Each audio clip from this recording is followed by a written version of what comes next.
during the spring hunt, in order to help the princess win first place, Xiao Su shot me off my horse with an arrow. I suffered a head injury and was unconscious for half a month. When I woke up, I no longer chased after him or acted jealous. Everyone thought I had lost my memory, but Xiao Su just chuckled, saying it was only because Jianing had won and I felt embarrassed, so I pretended not to remember. Once the wedding day arrives in 3 months, she will naturally be cured. Hearing his sarcasm, I didn't argue. Xiao Su was right. I hadn't lost my memory. I just suddenly remembered that before him, I had once had a fiancé. After recovering from the serious illness, my memory has been poor lately. For days now, I've either mixed up the date for flying kites with my little sister Falon or drawn the wrong embroidery pattern for fourth sister. This matter spread among the sisters of the Liu family. In their banter, someone joked, "Could it be that because Prince Xiao only accompanied Princess Jianing and never visited you when you were sick, Sister Yan is so distracted?" As soon as the words fell, the garden fell silent. My elder sister tossed aside the melon seeds in her hand, rolled her eyes at her, and spat. "Pa, why bring up that heartless wretch on a fine day?" Then she turned to comfort me. "Feiyu, this girl has no filter. Don't take it to heart." I nodded blankly, not because I was upset, but because it suddenly struck me. Since waking up, I hadn't thought of this person even once. Xiao Su was the only son of the Marquis of Chong'an, and we had been betrothed for 2 years. Half a month ago, the imperial consort invited me to the royal spring hunt. After the emperor was satisfied, he allowed the nobles and ministers to compete in archery, with the game as prizes. I came from a military family and was skilled in horseback archery since childhood. I had thought I had a good chance of winning. But just as I drew my bow and aimed at a mountain deer, Xiao Su, claiming it was wrong to hunt pregnant animals, shot an arrow to stop me. The arrow hit my horse's leg, and I was thrown heavily to the ground. The deer fled in fright and vanished in an instant. Half conscious, I saw Princess Jianing galloping toward me. Su, that is clearly a male deer. You are truly wronging Miss Yan," she said with feigned pity. "Even if you want to help me win first place, there's no need to go this hard. Look at your fiancé. She's bleeding." At that moment, I understood. Xiao Su hadn't slipped up. He had deliberately intended for me to withdraw from the competition. It's funny, though I was furious. Deep down, I wasn't all that surprised. Everyone in the capital knew that the two of them had grown up together, spending years side by side, long accustomed to putting each other first. I never thought that a mere marriage contract could outweigh that bond. So on the day Duke Chong'an requested the imperial decree for our betrothal, I sneaked out of the Liu household to find him. If he showed even a hint of reluctance, I would immediately beg the emperor to revoke the decree. At the time, Xiao Su seemed uninterested. Only after hearing my words did he ask with a hint of intrigue. "So, confident? Then tell me, how would you convince His Majesty? Throw a tantrum? Make a scene?" I answered bluntly.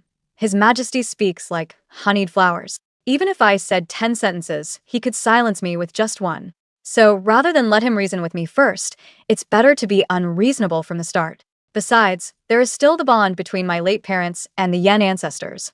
Even if His Majesty is angry, he wouldn't really kill me, would he? Perhaps finding my words fanciful, Xiao Su was taken aback for a moment before bursting into laughter. "Miss Yan, your words are indeed startling. Truly, as my father said, you are unique." It was the first time I had seen a man whose smile was so handsome. I found it hard to look away, and my cheeks unconsciously grew hot. Xiao Su restrained his smile and said gently, "No need to trouble yourself. I have no objection to this marriage." For some reason, a flutter of joy rose in my heart. Just as I was about to take my leave, I suddenly remembered that I had originally come about his friendly relations with Jianing. So I asked nervously, "Then, do you also have no one in your heart?" There was no response for a long while. I raised my head dejectedly, only to see him looking at me with a beaming smile. "Not now, but in the future. Who can say?" At that time, I truly thought I could enter his heart. But now I am lying on the hunting ground, my consciousness fading bit by bit amid excruciating pain. Xiao Su gently urged Jianing to continue hunting, then dismounted and walked toward me. "I'm sorry, Yunyang. I want Jianing to win." Yes, I must have misunderstood. What he meant by later back then was actually Jianing. Just as that sister said, during my illness, Xiao Su, the culprit, never once came to visit. I heard that Princess Jianing caught a chill during the spring hunt and had a high fever that wouldn't break at night, tormented by nightmares. Only Xiao Su staying by her bedside all night could barely keep her calm. When second sister told me about this, she couldn't help grumbling. Is that even possible? Is His Highness the heir a dream eater reincarnated? Without him, the princess can't even sleep. I shook my head blankly. Back when Xiao Su and I were engaged and frequently met, Jianing was always present at every outing and gathering. She would warmly take my arm, slipping between Xiao Su and me, then give a hearty smile. Su and I have known each other since childhood. I know his quirks best. Don't worry, with me watching, I won't let this brat bully you.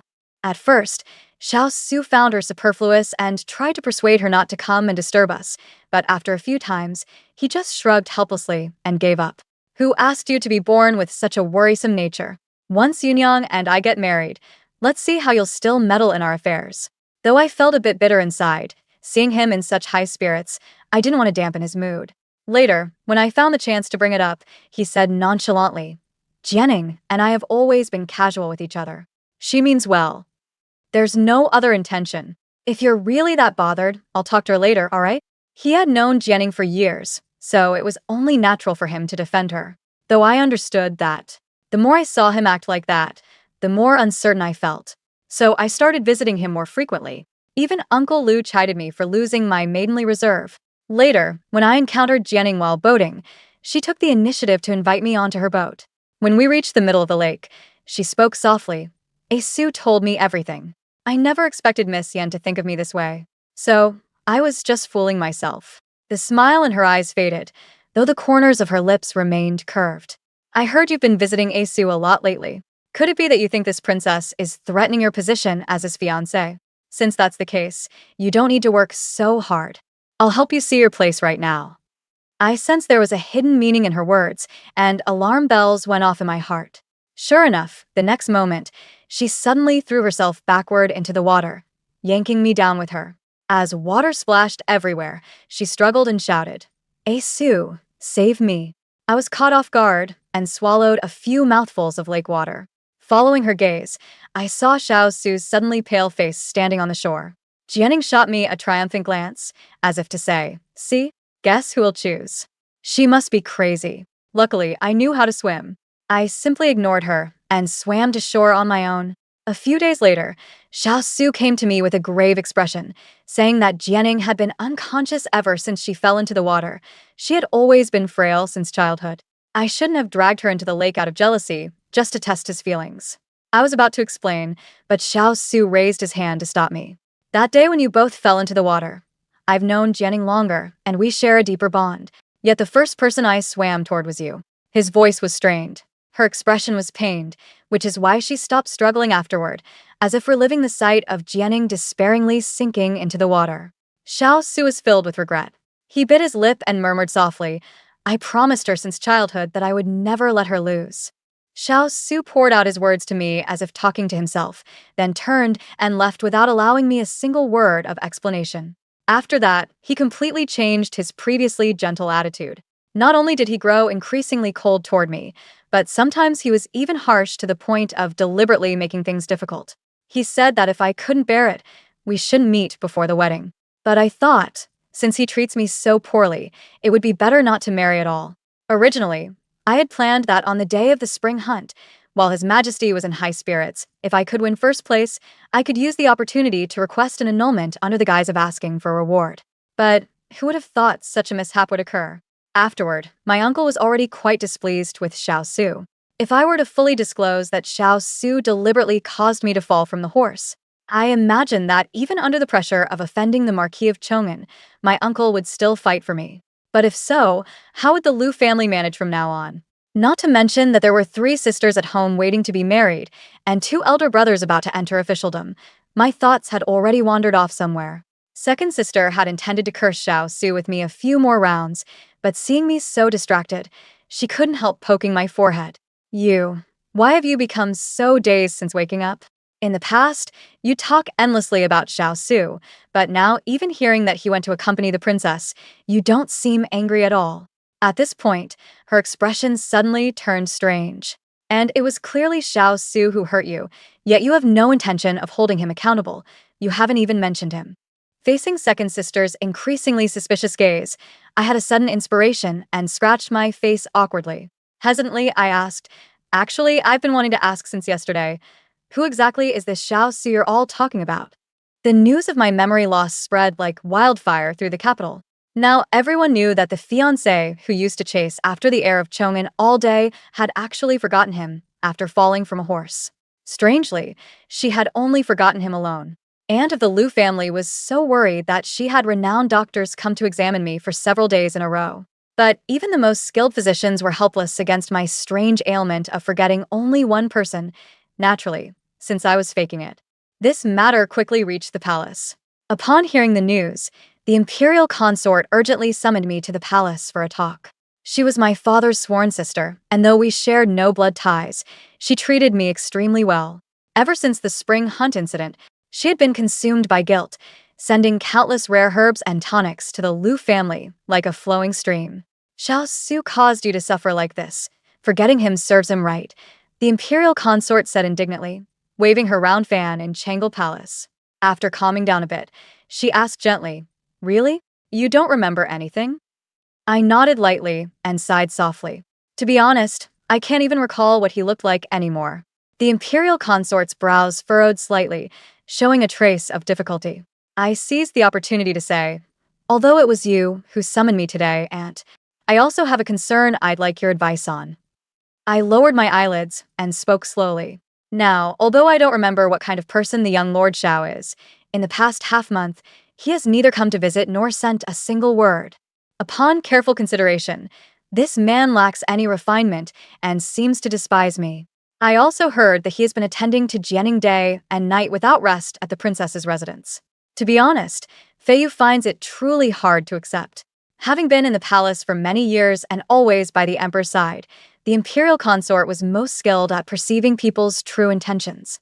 How could she fail to catch my implied meaning? She dismissed the palace attendants and asked me seriously, Could it be that you wish to call off the engagement?"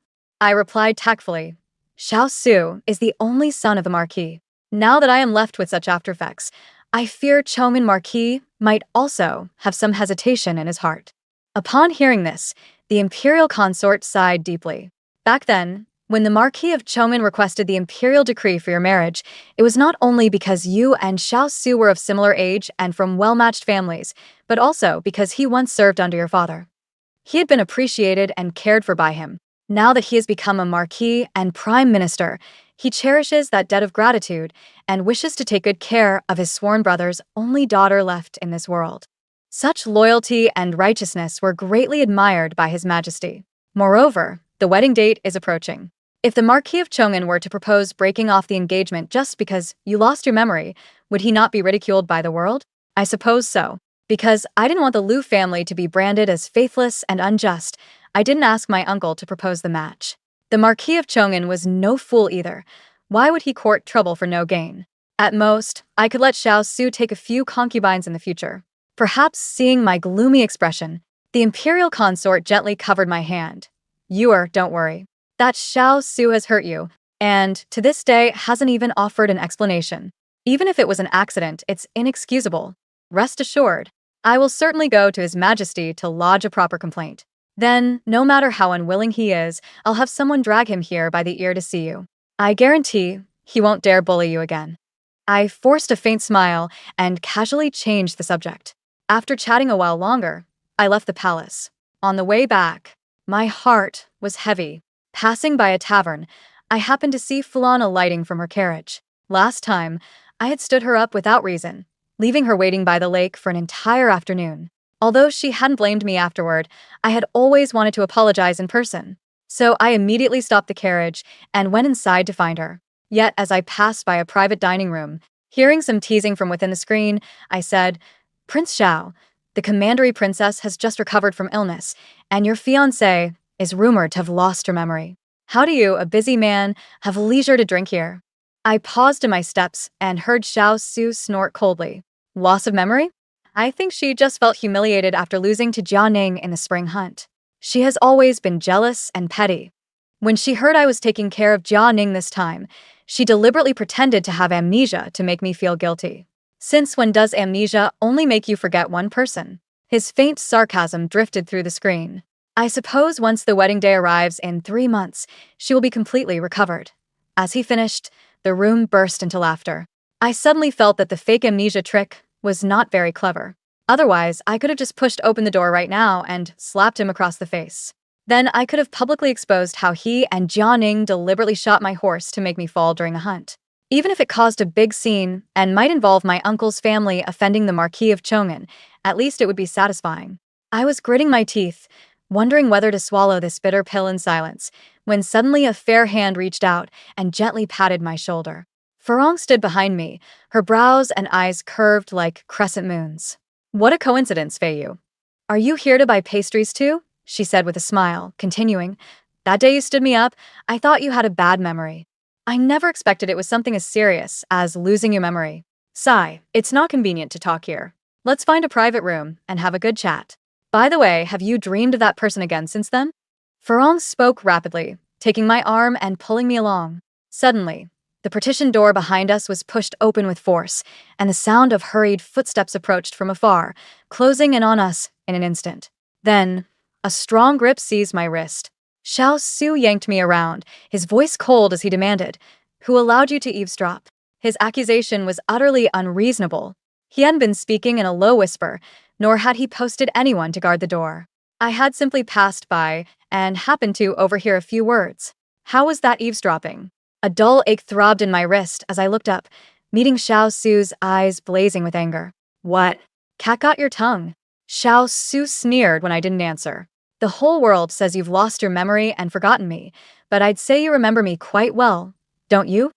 Instead of recuperating at home, you rush to a tavern to pry into my affairs. What? Worried because I haven't come to the Lu residence to see you." The guests in the corridor heard the commotion. They all turned to stare, but Xiao Su showed no sign of letting go.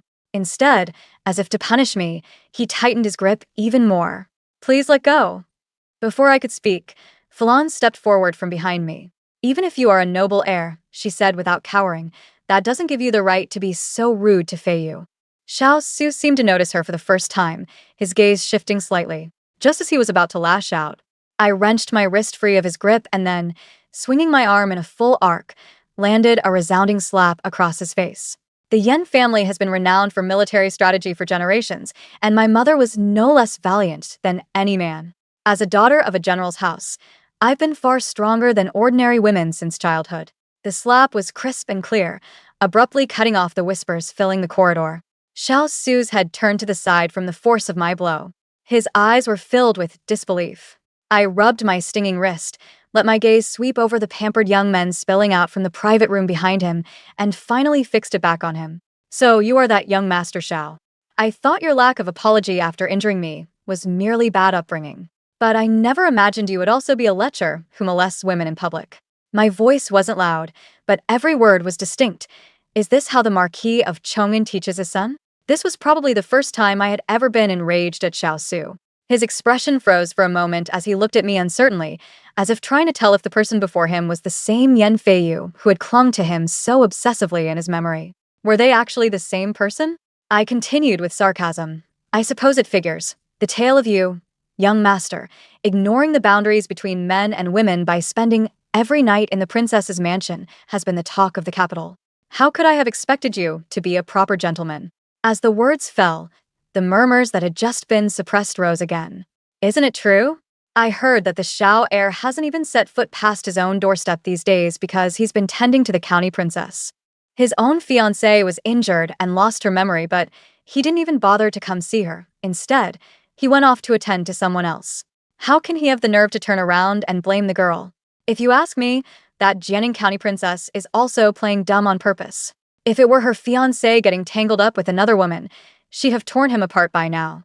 The guests spoke one after another, their voices not loud but clearly reaching the ears of everyone present. Xiao Su's expression grew darker.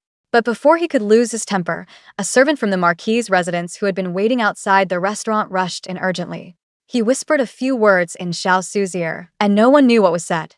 The previously grim-faced Xiao Su's expression gradually softened. "Yan Feiyu, just keep pretending to be stupid and clueless."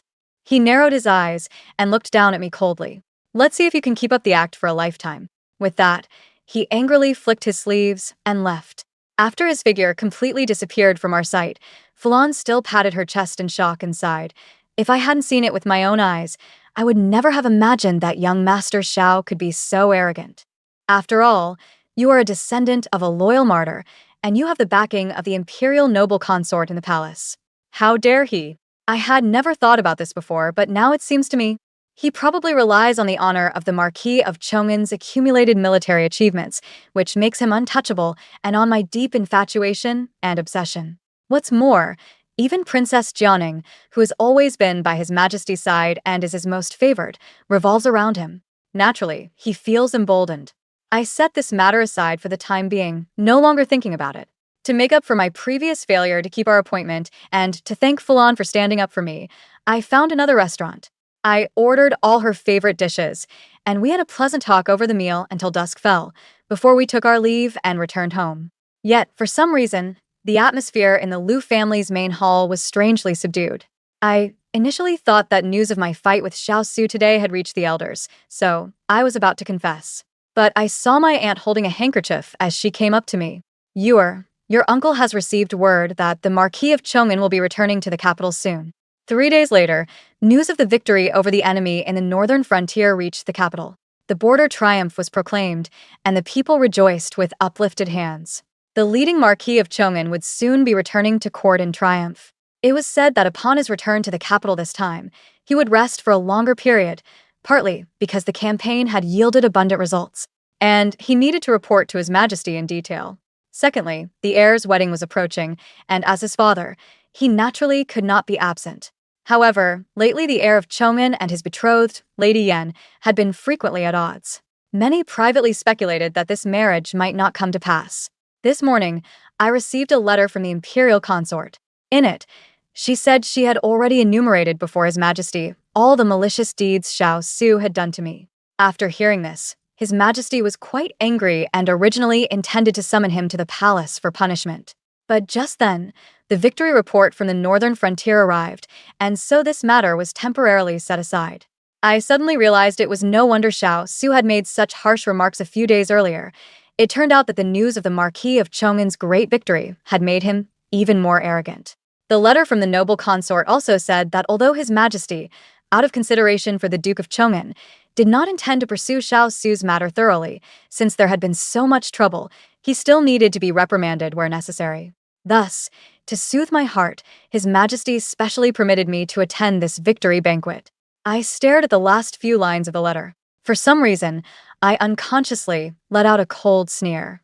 The Yan family has guarded the border for generations, and the Northern Army was not lacking in officers who had once served under my parents. Now 8 years had passed since they died in battle. Among those officers, how many had been promoted to high rank, and how many had achieved new merits in this war? They said it was to ease my mind, but in truth, it was to appease the border soldiers, letting them know that the court had not treated the descendants of loyal martyrs poorly, so they would continue to risk their lives on the battlefield. Thinking of this, my heart suddenly felt heavy. Perhaps it was because since waking from the fall from the horse, I had been often troubled by nightmares, so these days I had been restless and uneasy. Everything in my dreams was hazy and indistinct, as if shrouded in mist. The harder I tried to make them out, the more flustered I became upon waking. The only thing I could recall was a young boy, about the age of 8 or 9, though I couldn't make out his features. But I vaguely remember that he kept chattering to me about something. I mentioned this to Falon. During the days when I was unconscious, that boy's voice had lingered in my ears. That day, at the restaurant, the topic came up again over the meal. She teased, saying perhaps the boy and I were destined lovers in a past life, and seeing that I had fallen in with the wrong person in this one, he had deliberately visited me in a dream, maybe even to teach me how to break off the engagement. I knew she had sensed my intention to annul the betrothal and said those words just to cheer me up. But that was easier said than done, especially since the Marquis of Chong'an had just rendered great service, making the prospect of ending the engagement even more remote. While I was secretly sinking into gloom, my uncle was having a difficult time as well. According to my aunt, 3 days ago he had planned to go to the palace to impeach Xiao Su. Ever since he learned that Xiao Su had caused my injury during the spring hunt without showing any concern, and then heard that he had gone to attend to Princess Jianing, my uncle had already been burning with rage. He had originally been thinking of his children's future and wanted to endure a little longer. But then he thought again. All this forbearance had only brought repeated grievances upon his niece. So he could no longer hold back and resolved to go before the emperor to seek justice. Unexpectedly, just as he reached the palace gate, he heard the news that the Marquis of Chong'an had won a victory. Even though he was filled with rage, my uncle knew the priorities. No matter how angry, it would not be right to impeach the son of a meritorious official at such a time. So, he returned to the Lu residence in disappointment. Although the trip had been in vain, I was deeply moved. Since my parents passed away, my uncle's family has taken care of me. They treated me as their own and cared about everything. On the contrary, I had caused them countless troubles because of Xiao Su. In the evening, I told my uncle that I would attend the palace banquet with him. He frowned and finally let out a helpless sigh. It's all my fault for not having your mother's abilities. Otherwise, you wouldn't have suffered grievances and still had to help maintain their dignity. My nose tingled with emotion, and I was about to comfort him, but my uncle seemed to realize he had spoken too dejectedly, so he smiled and changed the subject. Do you know, Jade, that at every victory banquet, His Majesty leads the officials to the archery range for a contest, with prizes far richer than those at the spring hunt? I recall that the son of Minister Li once won a crystal dragon brush rest. He looked at me, his gaze warm. Last time you got injured and couldn't win the top prize. Why not try this time? Even if you don't bring back the prize, competing with those soldiers who've been on the battlefield is a rare experience. I couldn't help but tease him. Uncle, my archery skills were personally taught by my parents, both great generals. Why don't you have more faith in me? Hearing this, my uncle was first stunned, then stroked his beard and laughed heartily. You girl, you really have a poor memory. Your parents are stationed at the border and can't return to the capital without an imperial decree. When would they have had time to stay in the capital to teach you archery? The border had been troubled by the Northern Dee for years, and now they've finally been annihilated in one fell swoop. The emperor is overjoyed. On the day the Marquis of Chong'an returned to the capital, His Majesty personally led the officials out of the city to welcome him. Such glory was never granted even to the Yen family, who had rendered many military exploits in the past. Rumors further speculated that the Marquis of Chong'an had rendered such meritorious service that the emperor might grant him a hereditary noble title that would not degrade with each generation. That way, the future heirs of the Xiao family would not need to be demoted rank by rank. Once this rumor spread, the claim that every generation would be marquises made Chong'an's heir, Xiao Su, even more sought after. What had previously been criticized as disregarding the distinction between men and women was now transformed into evidence of his deep affection and righteousness. As for Yen, his former fiancée who had once elicited sympathy after she slapped Xiao Su in public at a tavern, she was instead mocked as ungrateful and causing her husband's family to lose face in front of everyone. A woman like Yen would surely cause chaos after marrying in. I think even if the young Prince Xiao proposed annulling the engagement now, it couldn't be considered betrayal. It's just that he couldn't bear it any longer and sought peace for both sides. In the private room of the tavern, Xiao Su listened to the discussions coming from behind the walls and couldn't help but tighten his grip on the cup. Su, listen. Everyone says so. Princess Jia Ning smiled lightly, propping her chin as she looked at him. Anyway, she has already forgotten you. You find her deep and scheming, quite annoying. Why not take this opportunity to call off the engagement? I'll also put in a good word for you with His Majesty. Xiao Su snapped back to reality and gave a faint smile. Jianing, you've just recovered from your illness. Don't worry about me. I know Yunyang well. She's just angry that I shot her off her horse during the spring hunt and didn't visit her afterward, so she's pretending to have lost her memory and making a scene for a few days. Why bother His Majesty? When she heard the word no, Jianing's expression darkened slightly. Xiao Su noticed and quickly coughed twice. Besides, my father was originally promoted by General Yan Ji. We owe our current status entirely to General Yan's insight in recognizing talent. Now that the Xiao family is thriving, to turn around and abandon the only daughter of our benefactor, what kind of behavior is that? As if I'd believe you. Jianing gave a self-deprecating smile. If you like her, just like her. There's no need to spout such high-sounding words to me. I grew up in the palace.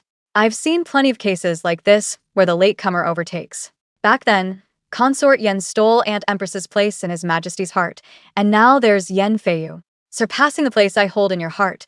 The women in our family truly are unlucky. Seeing Jianing's pained expression, Xiao Su's heart tightened. The last time she saw him about to save Yan Feiyu first, she had looked the same way. Afterwards, she curled up in his arms, disheveled, and cried with a grievance he had never seen before. Xiao Su, you're a liar. You said you'd never let me lose. We've known each other for so many years. How could she show up and easily take you away? Aren't we childhood sweethearts? Don't we value each other more than anyone else? Why would you? She couldn't continue, only sobbing bitterly. Xiao Su didn't understand either. He had only known Yunyang for 2 years. He liked her, but he never thought that liking could outweigh Jianing. Yet the moment he jumped into the lake, he indeed swam toward Yan Feiyu first. If he hadn't seen her swimming to shore on her own and changed course midway, Jianing might have truly drowned. After Jianing woke up, she sobbed to him that Yan Feiyu had pushed her into the water. But as Jianing herself had said, having grown up together, Xiao Su knew her well. He understood that it was Jia Ning twisting the facts, and Yan Feiyu was likely dragged down by her as well. Perhaps out of guilt for breaking his childhood promise, he chose to believe Jia Ning as a way to make amends. And he promised her that before the wedding, he would never let her lose to Feiyu in anything. That arrow at the hunt had indeed severe consequences, but Xiao Su felt that if he didn't do it, he wouldn't be able to live peacefully with Yunyang in the future. After leaving the restaurant, Xiao Su's tightly wound heart finally loosened a bit. He suddenly wanted to see Yunyang. Last time, right near here, she had slapped him hard. Although he still didn't believe she had truly lost her memory, the utterly unmoved expression on her face at that time still made him uneasy. Now that his father had returned to the capital in triumph, and having heard that the emperor had invited her to the victory banquet, Xiao Su thought he might as well offer her a way out. After all, at tomorrow's banquet, it wouldn't do for others to see their discord, and he certainly couldn't let his father worry about it. Thinking this, he turned into a tea house by the roadside and bought a few of Yan Feiyu's favorite pastries. Presumably busy preparing for the palace visit tomorrow, Mr. and Mrs. Liu were not at home.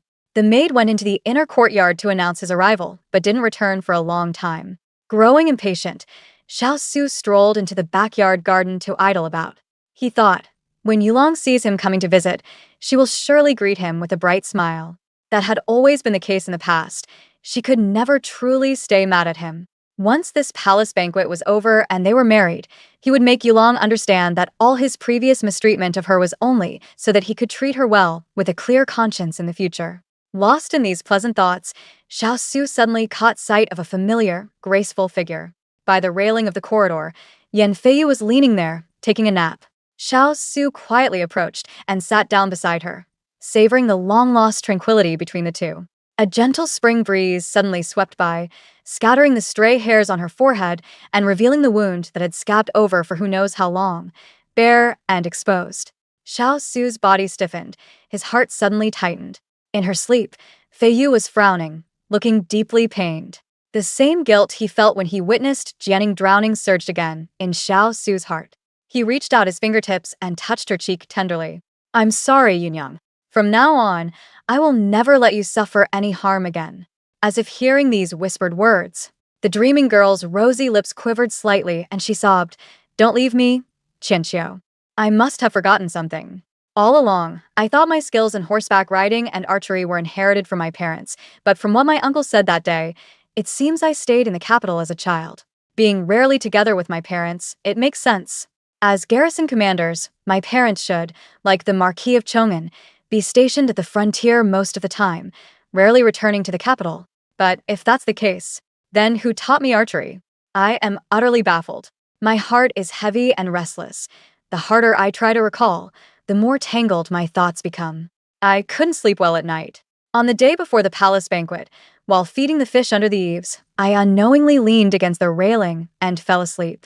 This time, the young man who had repeatedly appeared in my dreams finally had a clear face, but I couldn't hear his voice anymore. He held a bow in one hand and led me with the other, guiding me to a training ground somewhere unknown. I wanted to break free, but my legs wouldn't obey at all, so I had no choice but to obediently follow behind him. When we reached the target, I drew the bow and shot an arrow. I clearly knew how to draw a bow, but in the dream, I was like a complete novice who had just touched a bow and arrow. The arrows flew all over the place, completely without form. The young man stood by, neither impatient nor angry, muttering something while tirelessly correcting my posture. Time flowed exceptionally slowly. Being with him, I felt I could forget all the unpleasant things, Xiao Su, the engagement, even that tangled mess of memories. I don't know how long passed, but the surroundings began to warp and distort, and I could no longer see his face clearly. I realized I was about to wake up. You, what's your name? Please tell me. I don't know how many times I cried out in my heart, but finally I heard my own voice. The young man stared at me blankly. Just as he was about to be swallowed by the thick fog, I saw his lips move. He Chinchio. I heard those 3 words clearly. Almost instinctively, I scrambled forward desperately, trying to grab him. Don't leave me, Chinchio. With my almost sobbing cry, I suddenly woke up. The spring breeze brushed my face, cool, probably carrying my tears. The scene before me gradually became clear. But what I saw was neither the clouds in the sky nor the koi fish wagging their tails in the pond. It was Xiao Su's grim face. His voice was cold and hard, words squeezed out through gritted teeth. Who is he Chinchio? On the day of the palace banquet, I followed my uncle into the palace, as promised. When I reached the outside of the Hall of Supreme Harmony, I saw Xiao Su from afar, surrounded by a crowd, with endless congratulations ringing in my ears. Yesterday, I parted ways with him on bad terms. No matter how much he pressed me, I refused to answer, and Xiao Su, furious, stomped on the things he had brought, smashing them before me. Only after he left did I see clearly that the shapeless mess on the ground was jujube paste cake. Now, the Xiao family is at the height of their glory. I suppose your worth as Lady Yen will rise with the tide as well, but don't let that make you complacent. Just now, I heard that Xiao Yilong is planning to recommend his youngest daughter to be a Su's concubine. A long unheard voice came from behind. Princess Jia Ning walked gracefully to my side, offering a faint smile. I heard that Lady Yen lost her memory from an injury and forgot about a Su. Now that you see a Su surrounded by others, your face still looks so unpleasant. Truly, as a Su said, you're just using some underhanded tricks. Just to get his attention. I slowly raised my eyes and, after a long silence, finally spoke. Thanks to the princess, for getting all that has made me much lighter. Jianing was taken aback, then frowned in displeasure. She had come to taunt me, but since I didn't take the bait, it was like punching a wad of cotton with nowhere to land. What are you talking about? In just these few words, Xiao Su had already extricated himself from the crowd. Even though he was flattered by everyone, there was not a trace of complacent joy on his face. Instead, he seemed somewhat gloomy. Jianing, seemingly not noticing, quickly stepped forward to take his arm. Su. I was just chatting with Miss Yen about the prizes His Majesty has prepared today. This is your last competition before the wedding, so don't let me lose this time, okay? Xiao Su nonchalantly avoided her reaching hand, his gaze falling on me, probably recalling what happened yesterday. His tone was cold and hard. Today is my father's celebration banquet. All the nobles and ministers are present. You'd better not participate in this competition. If something goes wrong, it would ultimately disgrace the Xiao family. If the heir is afraid of losing face, why not just break off the engagement? I let out a light laugh. His Majesty now holds the Marquis of Chong'an in such high regard that even the celebration banquet is grander than previous years. I imagine it wouldn't be difficult to seize this opportunity to ask for a favor to annul the engagement. What do you think? Something in these words seemed to strike a nerve with Xiao Su. He suddenly leaned close to me, saying through gritted teeth, the heir, always the heir. Yen Feiyu, can you stop pretending? After everything, why are you still trying to call off the engagement? Let me tell you, even if you plan to spend the rest of your life living with me in pretense, I don't care.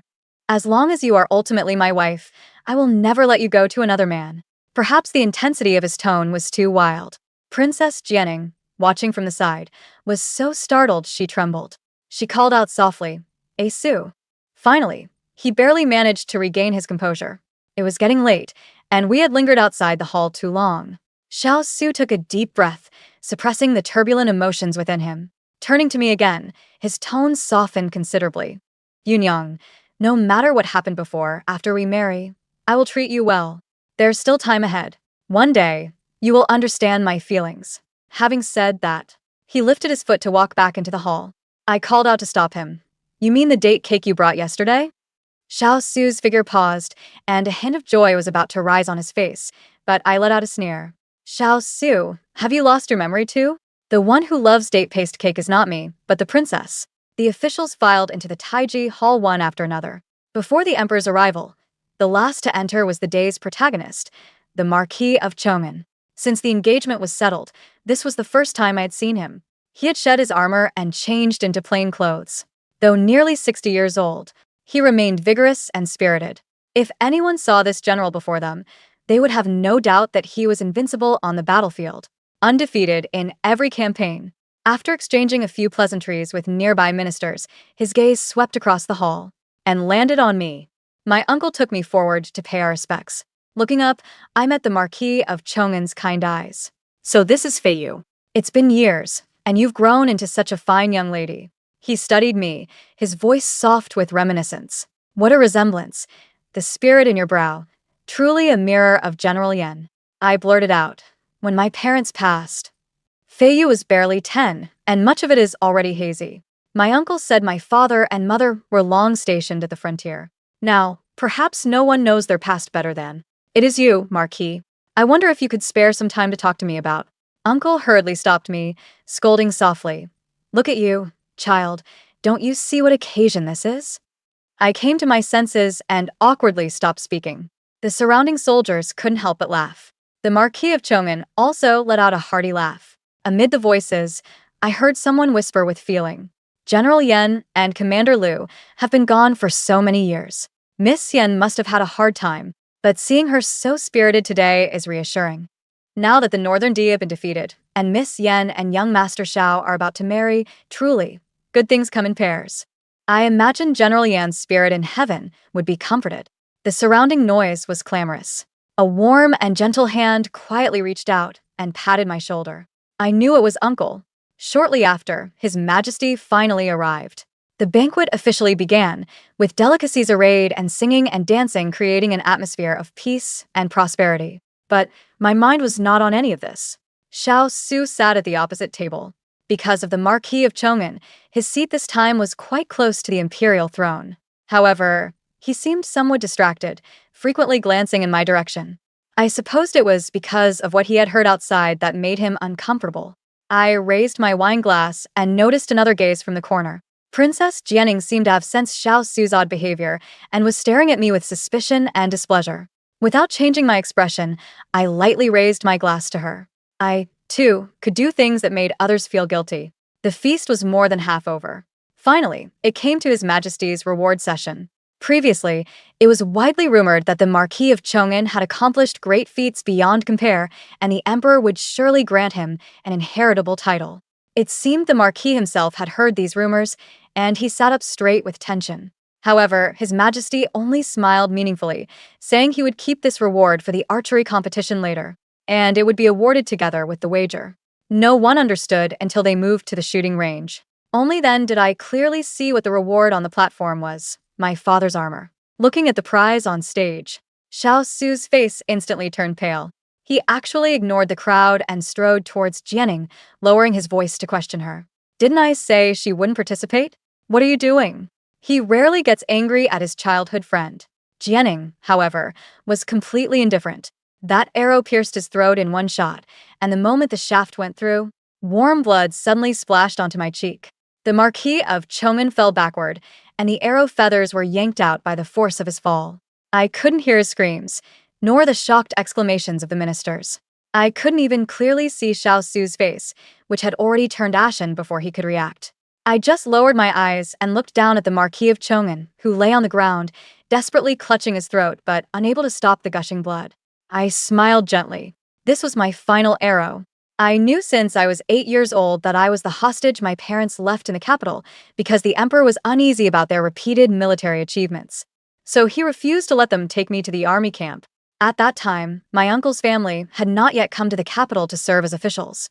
During my parents' absence, the huge Yen mansion had only me and a few servants hired from unknown places. I missed them deeply and sat at the doorstep every day waiting. If the sound of clip-clopping hooves came from the alley entrance, it would surely be them returning. But that sound was hardly ever heard once a year. When I was 11, I met a merchant caravan traveling between Jiangzhou and the capital, and the caravan was full of young people. They seemed to be just learning the trade. Setting off from Jiangzhou, they got lost when they reached the capital, and in their confusion, they blundered into the alley. Looking back now, that was probably fate. I showed them the way and led them out of that maze of alleys. In exchange, I asked them to take me along each time they commuted between the two places. I had once heard from Nanny Chun in the mansion that my mother was from the Jiangzhou camp. I was too young back then, naively believing that if I went where my parents had been, I could see them.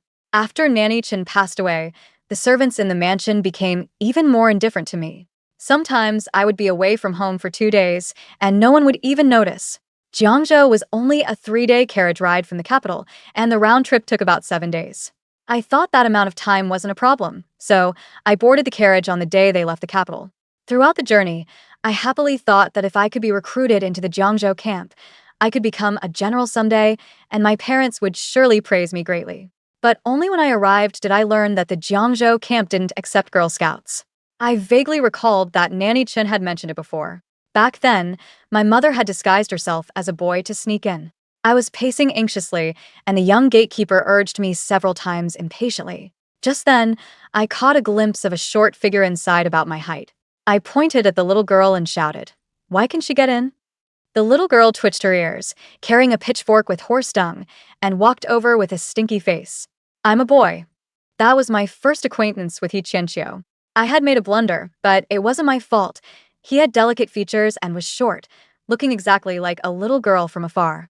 During the few days the caravan stayed in Jiangzhou, I would run to the camp whenever I was free. After being kicked out that day, I accidentally discovered a dog hole under the earthen wall behind the kitchen, just big enough for me to crawl through.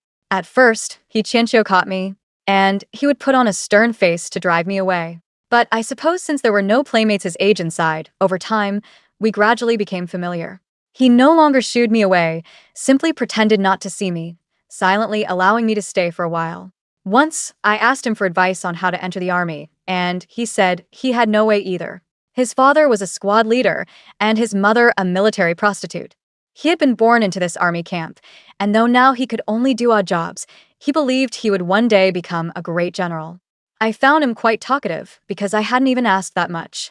But even though He Qianqiu kept me company and played with me, I still wasn't satisfied.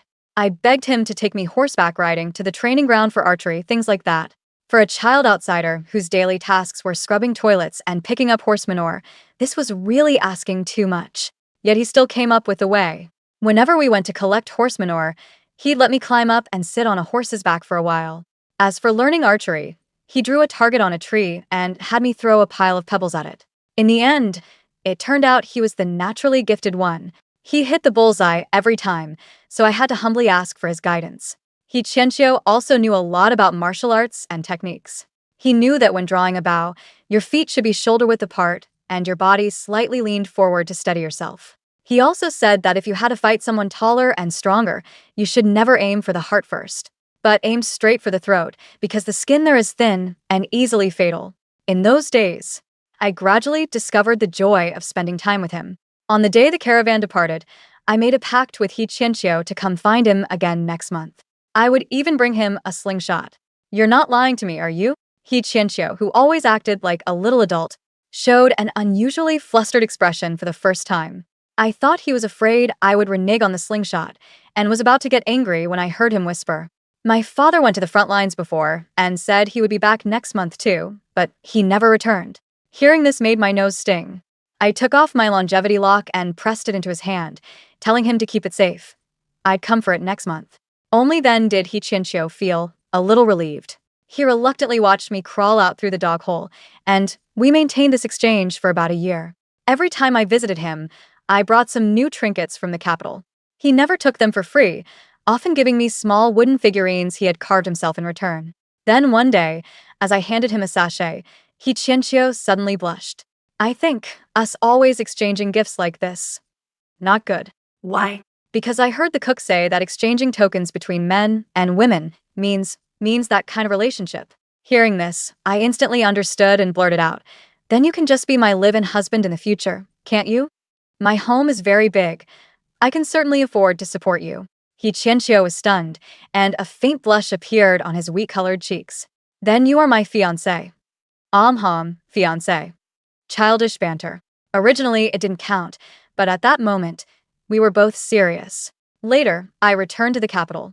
because of the ancestral rites, which delayed me by nearly half a year.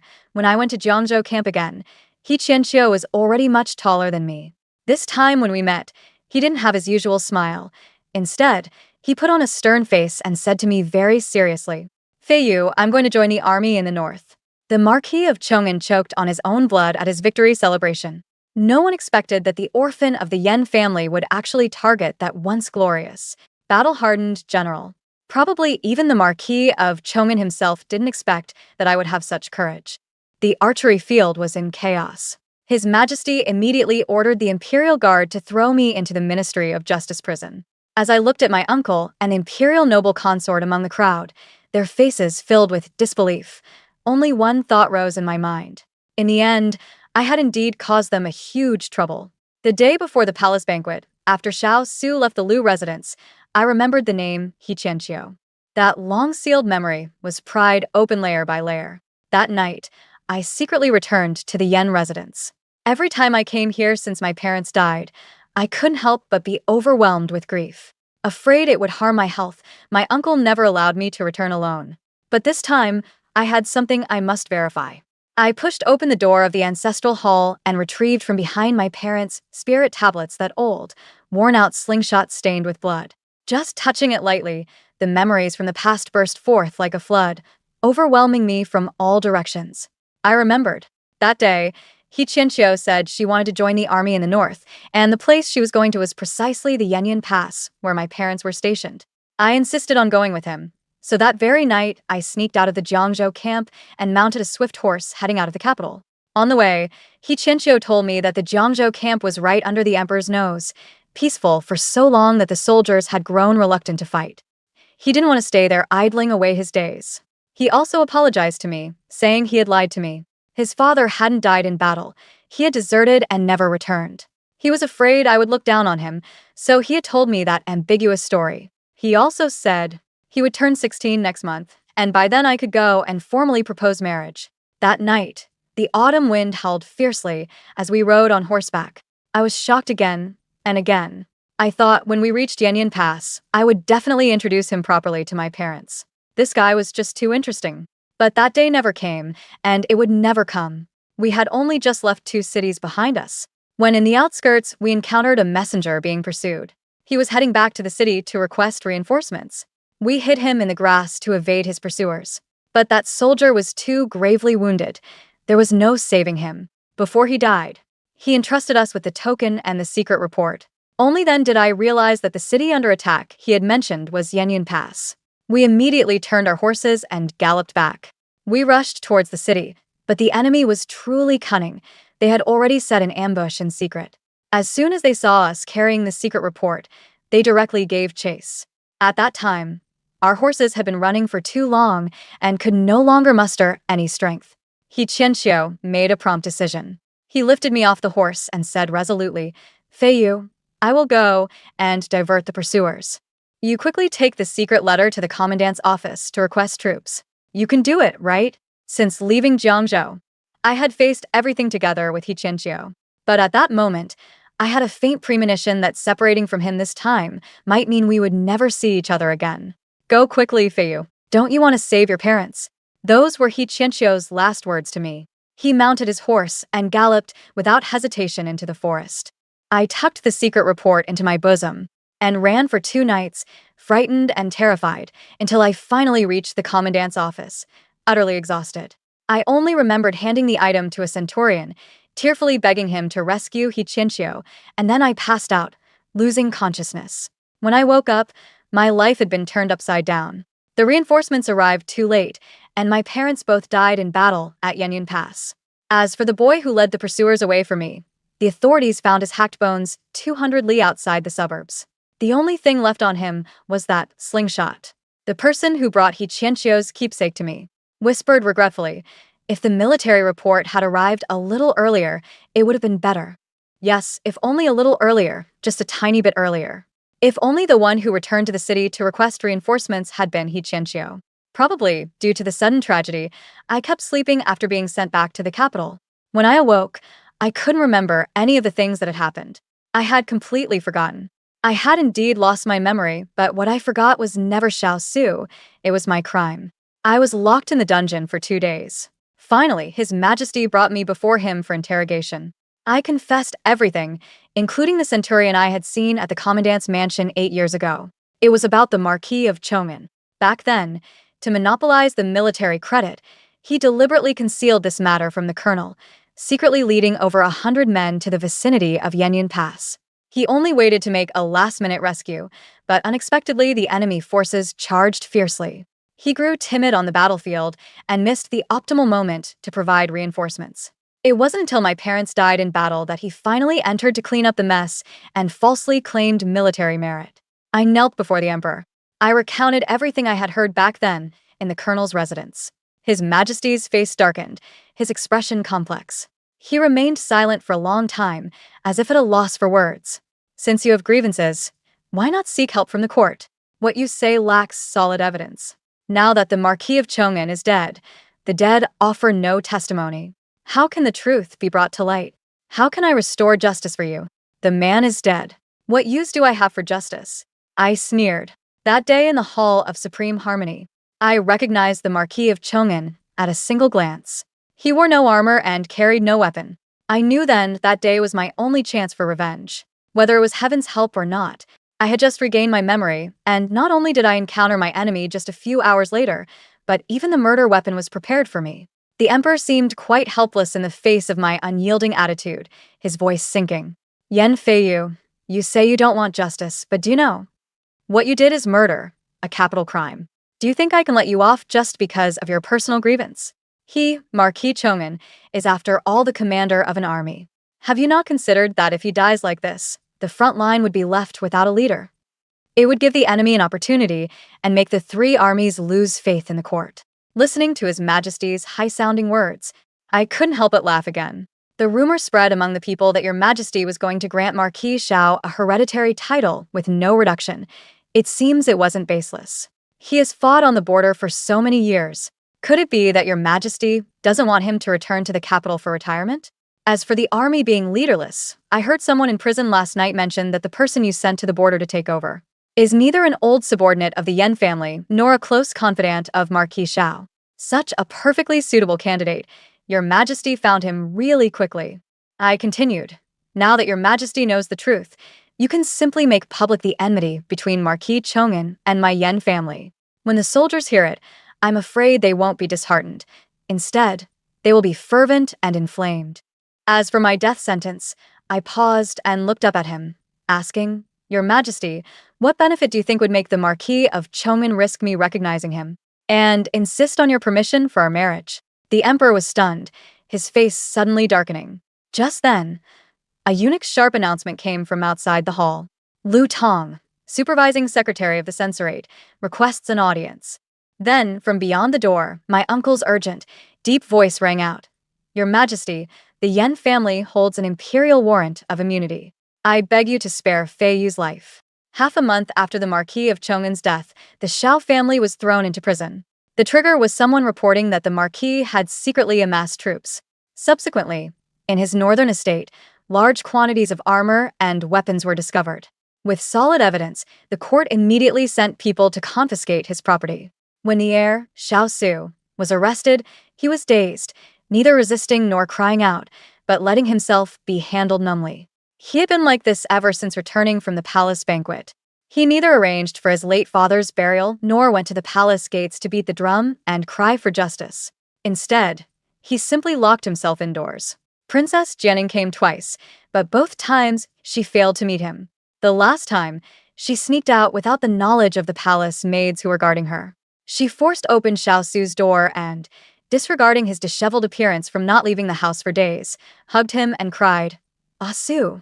These past days, His Majesty has confined me to my chambers, forbidding me from coming to see you. It's all that bitch Yan Feiyu's fault. She stirred up trouble before His Majesty.